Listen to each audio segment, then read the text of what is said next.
आज काउंटिंग है और हमें पूर्ण विश्वास है हरियाणा प्रदेश की जो हमने सेवा ईमानदारी से पिछले 10 वर्षों के अंदर की है, मैं उस आधार के ऊपर कह सकता हूं कि हम तीसरी बार हरियाणा के अंदर एक तरफा सरकार बना रहे हैं।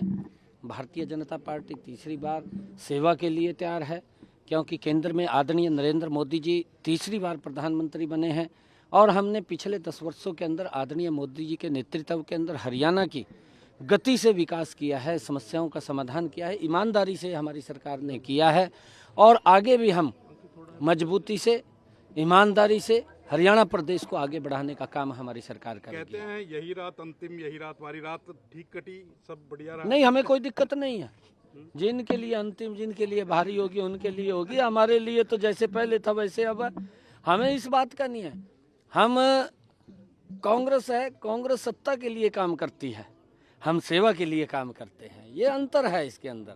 जो व्यक्ति निस्वार्थ भाव से सेवा करता है, ईमानदारी से काम करता है, उसको ना अंतिम रात दिखती है ना भारी दिखती है, उसके लिए तो सामान्य है। क्योंकि हमारी जो सोच है वो सोच है लोगों की सेवा करना और लोगों के हित में काम करना, ये हमारी सोच है। साहब, आपने इंटरनल रिपोर्ट्स लिए हैं, इंटरनल रिपोर्ट्स क्या कहती हैं? आपने सीआईडी से भी ली? मैंने कहा है कि भारतीय जनता पार्टी तीसरी बार बड़े मैंडेट के साथ सरकार, एक तरफा सरकार बना रही है। लेकिन कांग्रेस लगातार दावा कर रही है कि वो दावा कर सकते हैं, कोई हम थोड़ी मना करेंगे। मुख्यमंत्री की भी लड़ाई शुरू हो गई। देखिए, हम कांग्रेस के अंदर ये मना नहीं कर सकते। अभी कई लोग और भी हैं जो दावे कर रहे हैं, किसी को मना थोड़ी करेंगे। ये आप कर देंगे मना कि आप नहीं बन रहे हैं, आप बोल नहीं सकते। दावा करना एक अलग बात है।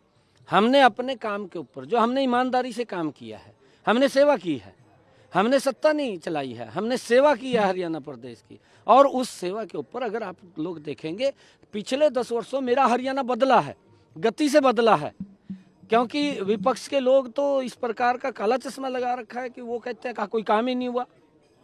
भाई, अब सबसे बड़ा उदाहरण तो मैं आपको दूं, हमारे सफीदों में अशोक तंवर जी जनसभा में थे ना जनसभा में, और उसके तुरंत बाद 45 मिनट के अंदर 45 मिनट के अंदर वो पहुंच गए राहुल के पास।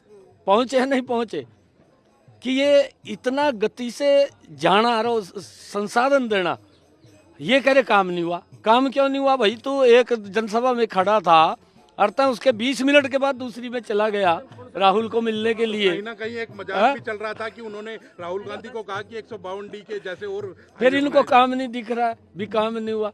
कितना लोगों का जीवन हमने सरल सुगम किया है, रास्ते हमने गजब के किए हैं कि एक व्यक्ति 20 मिनट पहले दूसरी जनसभा में हो और 20 मिनट के बाद दूसरी जनसभा में राहुल को मिलने चला जाए, तो रास्तों का ही तो है। 56 दिन कम मिले आपको? नहीं, देखिए, हमने पिछले 10 वर्षों में काम किया है, 56 दिन का सवाल नहीं है।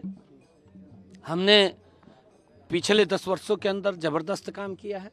आदरणीय मनोहर लाल जी ने बहुत जबरदस्त हरियाणा के अंदर जिस प्रकार के सिस्टम को खड़ा किया है, हरियाणा प्रदेश को लंबे समय तक उसका लाभ मिलेगा। और क्योंकि इस काम को आगे बढ़ाना ईमानदारी से हमारी जिम्मेवारी है और हम उस काम को बिल्कुल बखूबी आगे बढ़ाएंगे। हमारी एक सोच है, ईमानदारी से हम हरियाणा प्रदेश की सेवा कर रहे हैं, आगे भी जारी रहेगी। और जो भी समस्याएं जो अगर हरियाणा के लोग हमारे ध्यान में लगाएंगे, हमारे ध्यान में आएंगे, प्राथमिकता के आधार के ऊपर उसको पूरा करना, ये हमारी जिम्मेवारी है। अगर की जरूरत पड़ी तो करेंगे। देखिए, ये अभी बाद में बात करेंगे। अभी हमारी एक तरफा सरकार भारतीय जनता पार्टी